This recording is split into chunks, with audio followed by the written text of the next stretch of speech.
예, 창세기 37장쯤 되면, 우리가 잘 아는 이제 요셉이 형들에게, 어려움을 당하는 일들이 이제 나타나게 됩니다. 그래서 37장 끝에 보면, 요셉이 미디안 상인들에게 팔려가서 애굽 신하의 친위대장 보디발의 집으로 팔려가면서 37장이 이제 끝이 나게 됩니다.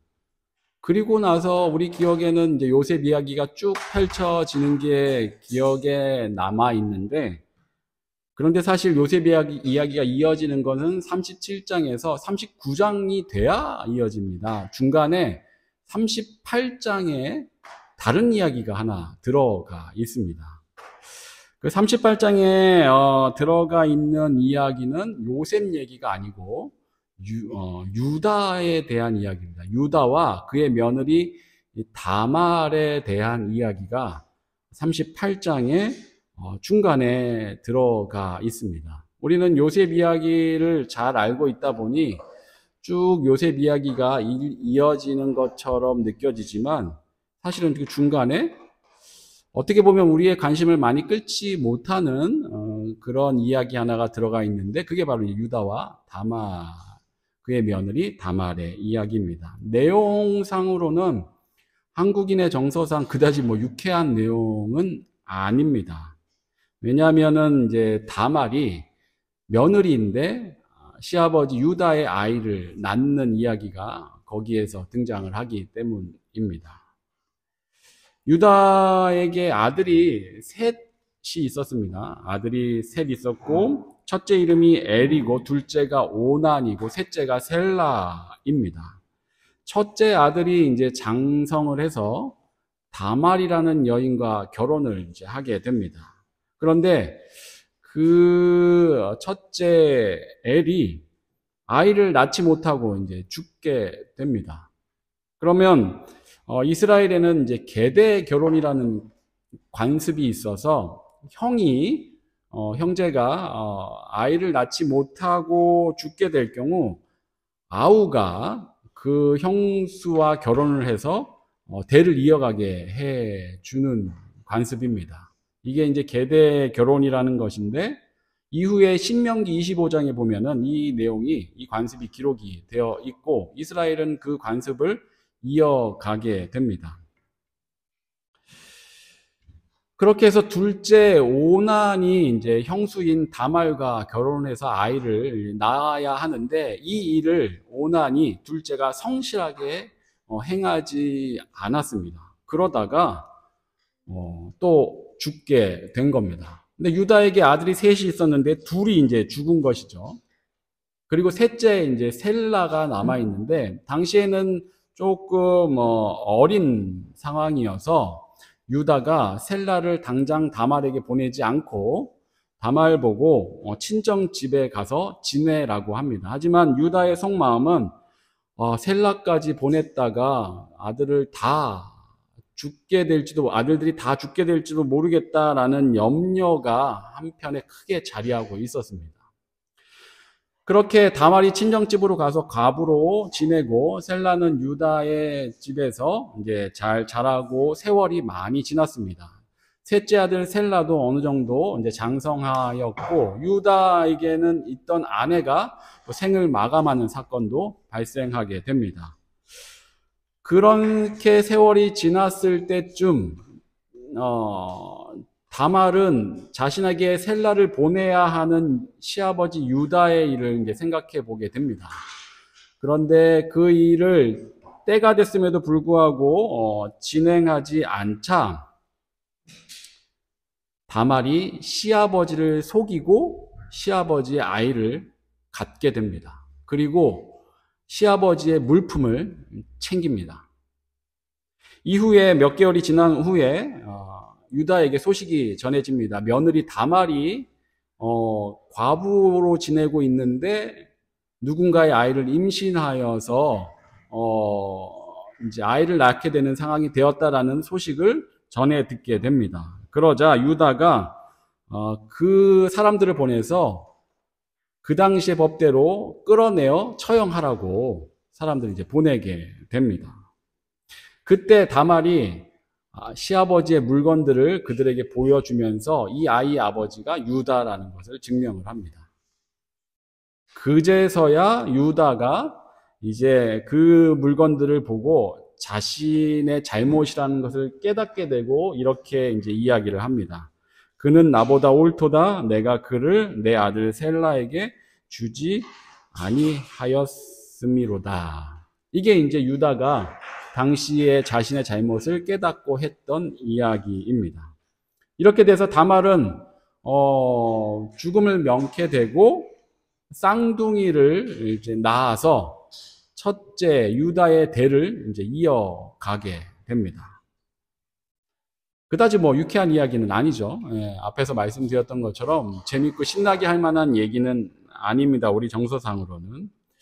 그리고 내용을 좀 들어보셔서 아시겠지만 이 내용이 굳이 요셉 이야기가 시작되는 그 중간에 떡하니 들어가 있는 이유는 도대체 무엇인지, 이게 여기 왜 들어있나 싶은 생각도 좀 드는 것이 사실입니다. 딱히 뭔가 교훈을 주는 것 같으신가요? 이 이야기가 우리에게 어떤 성경적인 교훈을, 일반적으로 우리가 깨달을 수 있는 그런 교훈을 준다라는 것도 잘 와닿지 않습니다. 어쨌건 38장에 그 이야기가 이렇게 등장을 하게 되고 성경을 읽어가다 보면 이런 이야기가 있구나 하고 뭐 조금은 불편함을 가지고 읽고 나서 어느샌가 이제 다시 등장을 하지 않게 되다 보니 기억 속에서 사라지기도 하고 성경에서 비중이 느껴지는 이야기가 또 아니다 보니 서서히 잊혀져 가는 그런 이야기 중에 하나가 바로 이 다말 사건입니다. 그런데 그 이름이 다시 등장을 하는 때가 있습니다. 그게 바로 오늘 본문입니다. 오늘 본문은 우리가 잘 알고 있는 마태복음, 신약 성경의 첫 번째 성경이죠. 첫 번째 성경이고 첫 번째 장인 1장에 예수 그리스도의 족보를 이야기하는 가운데 그 여인이 등장을 합니다. 3절이죠. 1절, 2절을 보시면은 이게 이제 예수 그리스도의 계보라는 것을 알 수 있겠고, 아브라함, 이삭, 야곱,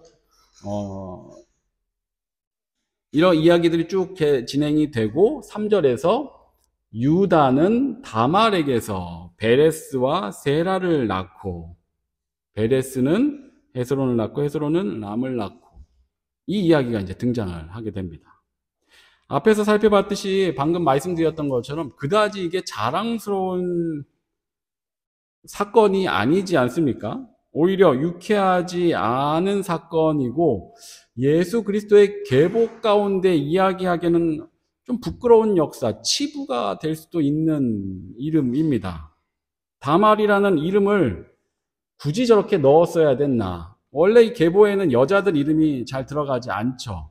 다말을 넣지 않고 그냥 유다가 베레스와 세라를 낳고라고 표현해서도 충분하지 않았겠나 싶은데 그렇게 하지 않고 다말에게서 베레스와 세라를 낳았다는 이야기를 하고 있다는 겁니다. 족보에 여자 이름이 아예 없는 것은 아니죠. 아래 구절에 보면 5절에서 살몬은 라합이 우리가 알고 있는 기생이죠. 기생 라합 이야기가 이름이 나오고 또 보아스와 결혼한 룻 이야기가 룻 이름이 또 거론이 되죠. 예외적으로 라합과 룻이 함께 족보에 기록되어 있긴 한데 뭐 이들은 하나님에 대한 여호와 하나님에 대한 신앙을 고백했던 여인들입니다. 이 두 사람은. 룻은 시어머니의 하나님을 자기도 섬기겠다라고 했던 유명한 신앙 고백을 했던 인물이고 룻기의 주인공이고 라합은 정탐꾼들에게 당신들의 하나님이 하늘에서나 땅에서나 참 하나님이십니다라고 고백했던, 그래서 이스라엘 정탐꾼들을 통해서 이스라엘 백성들을 통해서 건짐을 받았던 인물입니다. 이 두 사람은 그래도 신앙을 고백한 인물들이고 어떤 부끄러운 과오가 이 성경 가운데 기록되어 있지 않은 인물들입니다. 그렇게 보면은 다말하고는 좀 다른 이야기인 것이죠. 다말은 하나님에 대한 이야기를 같이 섞여 있는 부분이 전혀 없습니다. 성경에는 그녀의 신앙을 확인해 볼 근거를 전혀 기록해 주지 않고 있습니다.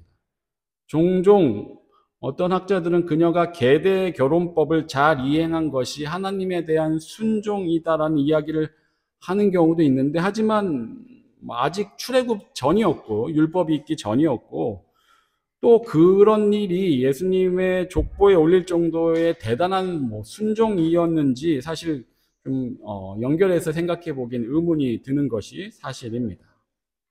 그렇다면 도대체 예수님의 이 족보에는 저 다말이라는 여인의 이름을 왜 저렇게 함께 넣어 놓은 것이냐라는 겁니다. 여러분은 저기에 저 이름이 왜 들어와 있다라고 생각이 되십니까? 여러 가지 많은 것들을 따져봐야 되겠지만, 그 실마리는 사실 다말의 아이를 낳았던 그 아이의 아빠 유다에게서 우리가 찾을 수 있습니다. 유다는 야곱의 12아들 중 넷째 아들입니다. 넷째. 장자도 아니고, 그렇다고 요셉처럼 위대한 업적을 남긴, 위대한 일을 했던 인물도 아닙니다. 그럼에도 불구하고 이후에 유다는 야곱으로부터 매우 귀한 축복을 받게 됩니다. 야곱이 12아들들에게 축복을 할 때 각자의 이름을 부르면서 축복을 하는데, 여기 49장 8절에서 11절, 이것이 유다에 대한 야곱의 축복의 내용입니다. 좋은 내용들이 쭉 있는데 가장 중요한 내용은 바로 이 중간에 있는 10절입니다. 규가 유다를 떠나지 아니하며 통치자의 지팡이가 그 발 사이에서 떠나지 아니하기를 실로가 오시기까지 이르리니 그에게 모든 백성이 복종하리로다. 여기서 규라는 것은 지휘봉 같이 생긴 짧은 막대기를 의미합니다. 이게 이제 임금이, 왕이 들고 있는 그 지휘봉 같은 어떤 막대기를 얘기하고, 뒤에 나와 있는 통치자의 지팡이도 사실 지팡이가 아니고 그 막대기를 얘기하는 겁니다. 왕이 손에 들고 있던 규, 막대기, 이것이 유다를 통해서, 유다 가문에서 끊이지 않을 것이다라는 이야기를 축복으로 지금 하고 있는 것이고, 실제로 저대로 실현이 되죠. 야곱이 유다에게 축복을 했던 대로 유다 가문에서 이스라엘의 왕위가, 유다의 왕위가 끊이지 않고 이어져 가게 됩니다. 이 이후에 다윗, 예수 그리스도까지 이어지게 되는 것이죠. 사실 이 축복의 어떤 그 경중을 얘기한다면, 풍요나 자손의 번영 면에서는 요셉에게 주어지는 축복이 가장 큰 축복이었다라고 볼 수는 있습니다. 왜냐하면 이제 요셉 자체에게 주어진 축복도 있었지만, 요셉의 두 아들 에브라임과 므낫세조차도 야곱이 자기 아들로 여기고 동일하게 축복을 해줘서 요셉 가문에는 3명이 축복을 받게 되기 때문입니다. 그리고 그 내용조차도 굉장히 다른 형제들에 비해서 우수했고요. 그래서 어떻게 보면 가장 큰 축복을 누가 받았나, 복을 누가 받았나 치면 요셉 가문이 그것을 받았다라고 볼 수 있겠죠. 하지만 우리는 모두 다 이거를 납득할 수 있습니다. 그가 이루어놓은 업적을 우리는 너무나 잘 알고 있고, 그를 통해서 이스라엘이 다시금 일어날 수 있었기 때문입니다. 하지만 유다에게 주어진 이 축복 역시 요셉 못지 않다라는 겁니다. 개인적인 풍요나 자손의 번영, 이런 부분에서는 차이가 좀 있을지 모르지만, 왕의 규와 지팡이가 유다를 떠나지 않겠다라는 것은 이스라엘의 왕권이 유다 가문을 통해서만 이어진다라는 얘기인데, 거기에는 요셉 가문에 주어진 풍요 이상의 것들이 들어있는 것이 아니겠습니까? 실제로 그것이 실현이 되었었고요. 물질적 풍요와 번성의 면에서는 요셉과 두 아들에게 주어진 복이 문자상으로는 클지 모르겠지만, 사실 더 큰 그림에서 그리고 영적이고 구속사적인 면에서는 유다가 받은 이 복이 가장 큰 복인 것입니다. 그리고 성경 전체가 예수 그리스도의 십자가를 통해 세워지는 하나님의 나라라는 이 테마를 가장 중요하게 여긴다라고 봤을 때도 유다에게 주어진 이 복이 그 무엇과도 비교할 수 없는 가장 큰 복이 될 수밖에 없는 것이죠. 그가 받은 이 복이 이렇게 위대하다라는 것을 생각해 볼 때 도대체 유다가 왜 이런 복을 받았느냐라는 겁니다. 유다가 이 정도의 복을 받았다라는 것은 유다가 뭘 했구나 안 했구나를 따지 생각하기 이전에 우리가 더 거슬러서 유다라는 가문을 하나님께서 작정하고 사용을 하셨구나라는 것을 우리가 이제 생각해 보게 됩니다. 복 받은 것도 귀한 것이지만 하나님께서 유다를 통해서 그 가문을 통해 하나님의 나라를 세워가는 그 구원 역사들을 계속해서 이루어 가시는, 정말로 하나님께서 귀하게 쓰시는 인물과 가문이 되게 만드신 것입니다. 그것이 유다 가문에게 주어진 복입니다. 주어진 복뿐만 아니라 하나님께서 사용해서 쓰신 것 자체가 귀한 복이 되는 그 일이 유다 가문 가운데 주어지게 된 것인데, 도대체 유다는 무엇 때문에 넷째 아들인데 그와 같은 복을 받고 누리며 하나님께 쓰임을 받게 되었던 것이겠습니까? 그 이야기가 오늘 앞에서 말씀드렸던 다말의 사건과 관련이 있습니다. 창세기 44장에 보면 요셉이 형들에게 베냐민을 붙잡아 두려고 하는 장면이 등장합니다. 요셉이 애굽의 총리로 있으면서 곡식들을 모아 가뭄을 대비할 때 야곱과 그 아들들이 기근으로 힘들어하면서 요셉을 찾아오게 되지 않습니까? 요셉인 줄 모르고. 이런 가정 가운데 요셉이 형들을 시험해 보고자 베냐민을 붙잡아 둘 계획을 만들게 되죠. 그 장면이 창세기 44장에 등장을 하게 됩니다. 형들은 요셉을 버렸던 것처럼 베냐민을 그냥 요셉에게 맡겨두고 곡식을 들고 아버지께 가면 됩니다.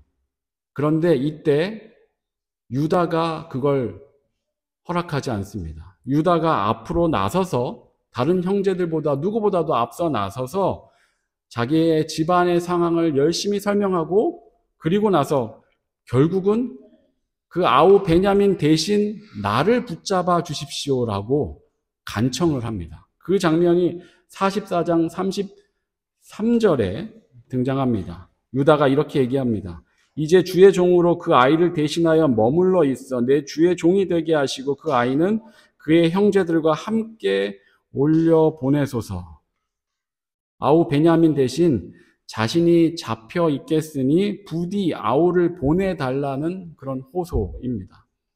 이 유다의 태도에 요셉이 감정이 복받쳐 올라서 큰 소리로 울면서 형들에게 자신이 누구인지 밝히게 됩니다.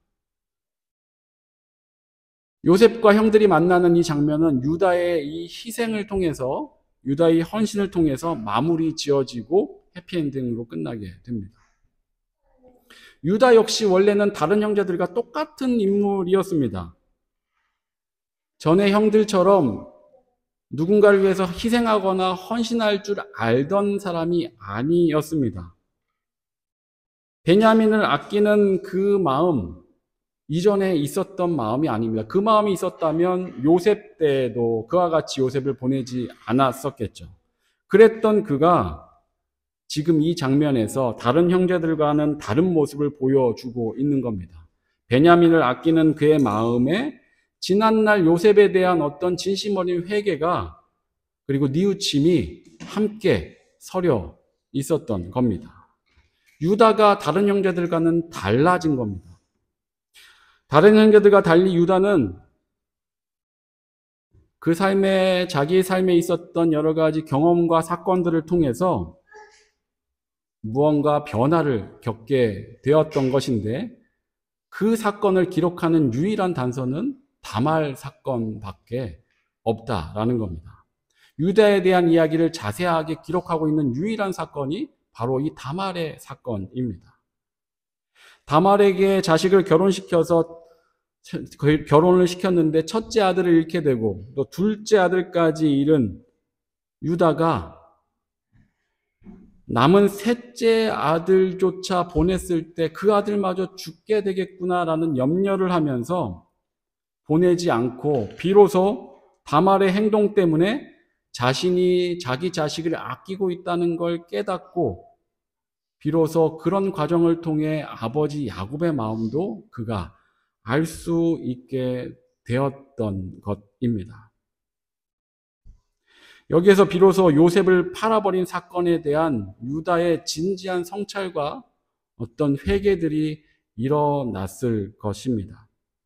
그리고 그 일들을 통해서, 그 성찰을 통해서 한층 더 성숙해지게 된 것입니다.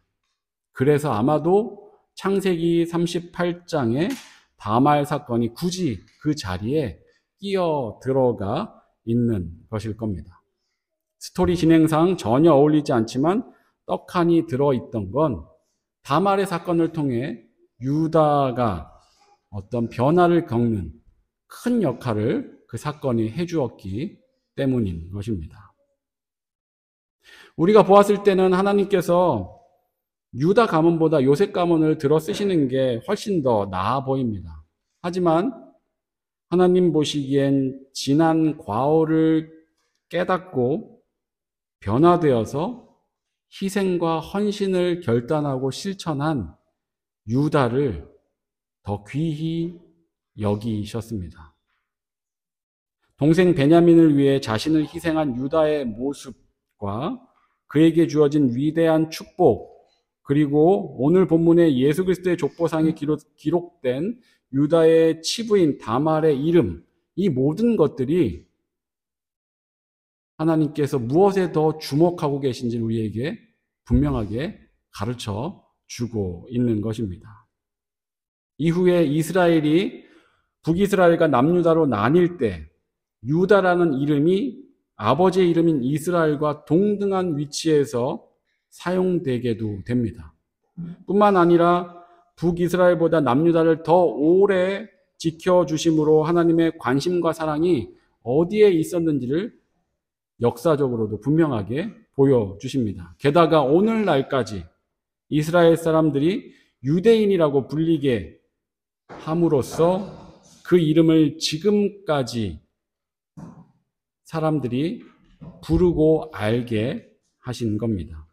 어떻게 보면 천대까지 은혜를 베푸신다는 말씀이 바로 이런 상황에 어울리는 것이 아니겠는가 싶습니다. 이 놀라운 축복의 시작은 바로 유다가 다말 사건을 통해 지난 과오를 깨닫고 그 가운데 회개하고 뉘우치며 결국은 형제를 위해 자신을 희생하고 헌신할 수 있는 자로 변화된 것에서 비롯된 것입니다. 이 유다와 다말 이야기를 통해서 우리는 하나님께서 보다 더 주목하시는 삶이 어떤 삶인지 다시 생각해 보게 됩니다. 창세기에서 닮고 싶은 인물이 누구냐라고 꼽으라고 한다면 대부분 다 요셉을 꼽습니다. 하지만 하나님께서는 우리가 유다와 같아지길 더 바라십니다. 요셉처럼 바르고 신실한 인물도 하나님께서 중요하게 여기시고 귀히 여기시고 기뻐하십니다. 하지만 하나님의 가장 중요한 구속 사역, 그것은 가장 중요한 그 사역은 오히려 변화된 유다 가문을 통해 이루어 가셨다라는 걸 생각해 볼 때 요셉을 통해서 하신 일보다 유다를 통해서 하신 일들이, 유다와 같은 이들을 통해서 하실 일들이 더 많이 있으시다라는 것을 우리에게 분명히 보여주고 있는 것입니다. 유다는 그저 특별할 것 없는 넷째 아들이었고 요셉을 팔아넘길 때 동조했던 동일한 인물이었습니다. 자식을 잃고 며느리를 통해 불명예스러운 일을 당했던 그저 지극히 평범하고 흔하게 잘못을 저지르던 그런 인물이었습니다. 하지만 그런 그가 이후에 형들보다 먼저 나서 동생을 위해 희생을 마다하지 않기까지 됩니다. 자신이 행하고 겪었던 일들을 통해 자신의 삶을 돌아보았을 것입니다. 그리고 자신의 행실의 그릇됨을 깨닫고 결국 형제를 위해, 타인을 위해 자신을 희생하는 헌신과 결단을 행하는 자가 되었던 것입니다. 그리고 이 희생은 결국 예수 그리스도에게까지 이어져 가게 되는 것입니다. 어찌 보면 요셉보다는 우리가 유다에 더 가깝습니다.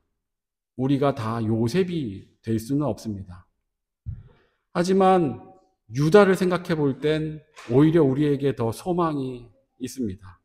우리는 다 완전할 수 없는 죄인들입니다. 늘 부족하고 더럽고 죄되고 연약합니다. 하지만 그런 자신을 하나님 앞에서 진지하게 우리가 회개하고 하나님 앞에서 보다 더 바른 걸음을 걷고자 우리 자신을 돌아보고 성찰하고 하나님의 뜻을 구하며 찾아갈 때 하나님은 유다 같은 그들을 더 주목하여 보십니다. 그리고 그의 그 걸음이 타인을 위한 희생과 헌신과 섬김의 길이 되도록 격려하고 도와주십니다. 그리고 그런 이들을 통해 하나님의 나라를 세워 가십니다. 이 일은 언젠가 나에게 주어질 그런 일이 아니라 지금 내가 있는 그 자리에서부터 일어날 수 있는 일입니다. 유다의 이야기 많이 가려져 있었지만 우리에게 주는 메시지가 매우 깊고 큽니다. 유다의 삶을 기억하시면서 유다라는 이름을 들을 때마다 하나님께서 그의 삶을 왜 주목하셨고 그를 어떻게 사용하셨는지를 마음속에 새기고 제2의 유다와 같은 인물이 되는 저와 여러분 되시길 진심으로 축원합니다. 기도하겠습니다. 사랑과 은혜가 충만하신 하나님 아버지, 오늘도 우리가 주님 말씀 앞에 서게 하여 주시니 참으로 감사합니다. 하나님께서는 우리에게 완벽하라고 완전하라고 하지 않으셨습니다. 그저 어제보다 오늘 조금 더 의롭고 거룩해지라고 하셨습니다. 오늘 유다를 가장 위대한 하나님의 사역에 사용하신 그 하나님의 역사와 섭리를 우리가 기억할 수 있게 하여 주시고, 그리하여 우리도 우리 자신을 성찰하며 유다처럼 변화되고 성숙해질 수 있도록 주님 도와주시옵소서. 그리하여 그 성숙을 통해 나의 관심이 나 자신에서 주변 이웃을 향한 희생과 헌신으로 바뀌어 갈 수 있도록, 그리하여 내가 있는 그 자리에서부터 하나님의 나라를 세워갈 수 있도록 주님 인도하여 주시옵소서. 이를 통해 유다처럼 귀하게 쓰임받는 우리 모두가 되게 하여 주시옵소서. 감사드리며 예수 그리스도 이름으로 기도합니다. 아멘.